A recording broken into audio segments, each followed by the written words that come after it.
And because Aaron was always a very, very polarizing player because he was good looking and kind of cocky. And he replaced Favre, and he's always been polarizing. Then he comes in with strong political opinions and vaccine opinions. Now he's like wildly crazy polarizing. I got no problem with that. I don't care. I can disagree with him on his politics and his vaccine. I don't care. He's a real talented guy. But Mark Schlereth was, on his personal podcast talking about, like, at Thanksgiving, there's a grown-up table and a kids table. And if you're talking all-time great quarterbacks, Aaron would be at the kids' table, and that'll be viewed as anti-Aaron. But one of the reasons I didn't buy into Aaron going to the Jets and changing the world is I view Aaron as almost, and I felt like this with Odell Beckham Jr., he's almost an NBA brand. That he wins awards, he's aesthetically pleasing, he got very rich, but I don't consider him an all-time great team guy, and football's our team sport. And here's a great example. So Aaron's early career, he sits on the bench for 3 years behind a legend, and his rookie year, he's 6-10. So if you take his prime years from year 5 in Green Bay, got a slower start, and to year 17 where he won MVP, because people tend to, Michael Jordan, nobody remembers the Wizard years. We don't talk about the years he got beat by Boston and Detroit. We go to your prime years. So let's go to Aaron's 13 years of prime football. He had 21 playoff games, 11-10. Lost several times at home as a favorite. He lost at home to old Tom Brady, Jimmy Garoppolo, Colin Kaepernick. In 21 playoff starts, he had one come from behind win. Brady had 9 times that. Mahomes is just going into his prime. He's got 5 times that. Aaron was always, as a quarterback, a front runner. When the weather was good, when things were good, when he had a lead, these aren't opinions, these are facts. In 13 years, he had 1 playoff run. He's very much an NBA star, where he's aesthetically pleasing. He's pretty to watch. He got rich. He's got a big brand. But if you look at the all-time great quarterbacks, you got to do better than 1 trip to a Super Bowl in 13 years. Marino and Aaron are kind of those guys we look at and go, you had good coaches. You had stability. You had good offensive lines. What the hell happened? I was looking this morning at Super Bowl appearances for many of the great quarterbacks. Brady had 10, Elway 5, Montana 4, Bradshaw 4, Peyton Manning 4, Staubach 4, Jim Kelly, Aikman, Big Ben, Kurt Warner, Tarkenton 3, 4. Aaron had 1. And remember, he played in a mostly weak division where the Bears was a mess and Minnesota was never great, so he got home field a lot. Green Bay also has a decided home field advantage because it's the coldest place in the league outside of Buffalo. He had 2 offensive coaches, 3 if you count his first coach as a rookie. He always had good offensive lines, and the Packers are always stable. They're never a tire fire. Maybe some years the defense isn't as good as we think. So in 13 years of prime, he was a 500 playoff quarterback, 21 games, 1 come from behind playoff win. That's what he is. So why don't you buy into the Jets? I don't like their offensive line, and I always thought Aaron was kind of a Aaron guy and not necessarily a foxhole guy. He's not Mahomes, who plays from behind as well as he plays with a lead. He's not Brady, who's better in his biggest games. He doesn't have the intellect of Manning or the size and the mobility of Big Ben. He's not Aikman, the leader, or as tough as Bradshaw. It's not a criticism. It's just my eyes. So, when everybody looks at Aaron Rodgers and the opinions, like, why don't I buy the Jets? Well, because Josh Allen's a significantly more focused quarterback in his prime, bigger, stronger, faster. Josh Allen's a much better quarterback than Aaron. Not a criticism of Aaron. Old quarterbacks coming off surgeries with dubious offensive lines don't do well in this league. So, in the NBA, Tracy McGrady can never get in his prime to a second round of the playoffs. You're a Hall of Famer. James Harden, Westbrook, playoff disappointment after disappointment. Kawhi Leonard's never available. They'll all make the Hall of Fame. Melo was selfish, not in good shape, didn't play defense. Hall of Fame first ballot. But Aaron's, to this point, Aaron's going to brag about a high passer rating. It's excellent.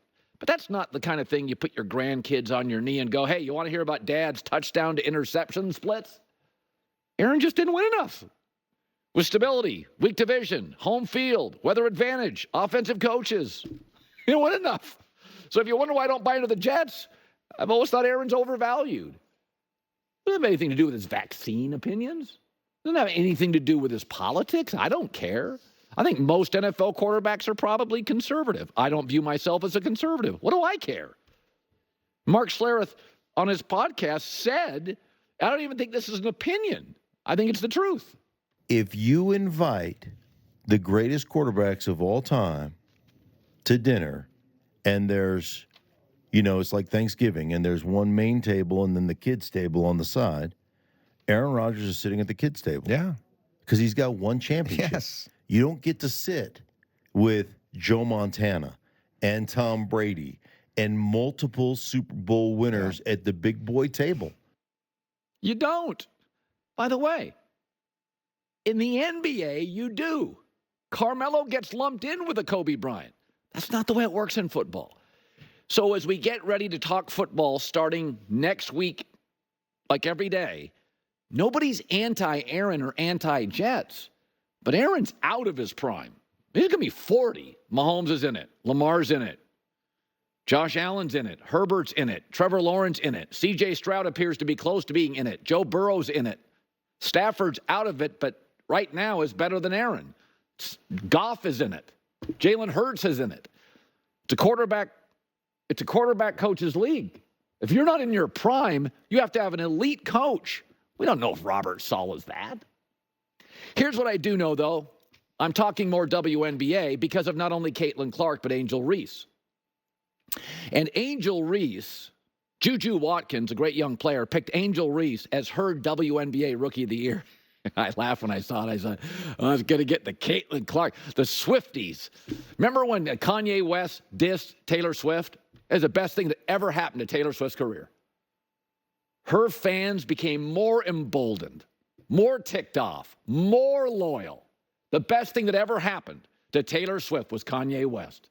Her music's great. She's a great songwriter, super smart, but that emboldened her fan base. Never look back. At the time, it may have hurt, but between the Olympic snub to Caitlin Clark, which was silly, and Angel Reese potentially winning Rookie of the Year, that'd be the best thing in the world for Caitlin Clark. It would also be the best thing in the world for the WNBA. Hear me out. It's a Magic Bird thing. What made Magic and Bird last is neither truly won the who's better.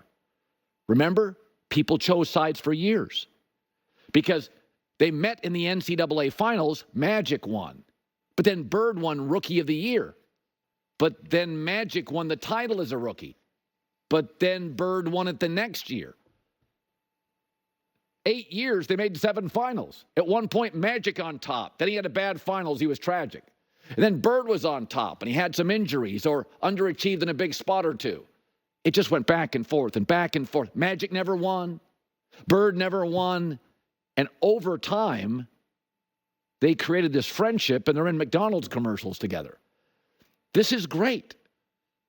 That Angel Reese, along with an Olympic snub, because right now Caitlin Clark's more popular. She's filling arenas. She's moving the attendance and the TV ratings.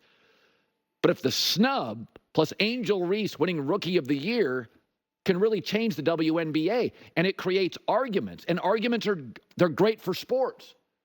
They're both terrific players. And unlike the NBA, the WNBA draft can deliver players who are productive, culture changers, game one. They're both excellent. But I think Caitlin, the Olympic snub, and if she gets snubbed for Rookie of the Year, it just empowers her fan base and creates a true, real rivalry that's unbelievable for the league. I think I'm not joking here.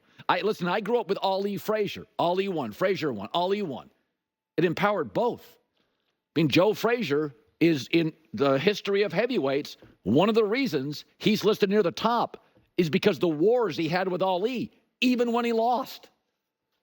So everybody's pushing back and taking sides on Angel Reese, and they're taking sides on Caitlin Clark. Go look at Magic and Bird. Magic won in college, right? He wins the college game. And Bird wins Rookie of the Year. Then Magic wins the title. Then Bird wins the next. Then Magic had a bad finals. And Bird was on top of the world. And then Magic, it just went back and forth and back. And for like 12 years. And if Bird would have gone to a crappy team, it wouldn't have helped the NBA. It would have helped the Lakers, who have always been the biggest brand. And it would have helped Magic. It was the losses and the tragic Johnson and losing every other year. If you went back to that Magic and Bird final, for a long stretch, it was Lakers, Celtics, Lakers, Celtics, Lakers. It was the push, the pull that made the rivalry and simultaneously elevated the league. I think it's great if Caitlin doesn't win Rookie, but maybe can win a playoff series. And then next year, she's an all-star. And then Angel Reese isn't an all-star. And then the next year, Angel wins a title. That would elevate the entire sport, not just make Caitlin Clark popular. And the WNBA's never made money, never made a profit as a league. This can't just be about Caitlin Clark. It can't just be about Tiger Woods. Golf had to win while Tiger won. That's the difference. UFC won, not just Conor McGregor. The key to the WNBA is, yeah, Caitlin Clark can get rich. You guys got to make money. This league's got to make a profit. You want to play in bigger arenas. And the way that happens isn't Caitlin Clark winning everything. It's Caitlin Clark with a true rival that she has to look up to occasionally. Team wins, awards, popularity. The Angel Reese dynamic here is bigger than everybody thinks. All right, here we go. On a Friday. By the way, the United States men's national team fired Greg Berhalter, so I'm sure they can just go poach the world's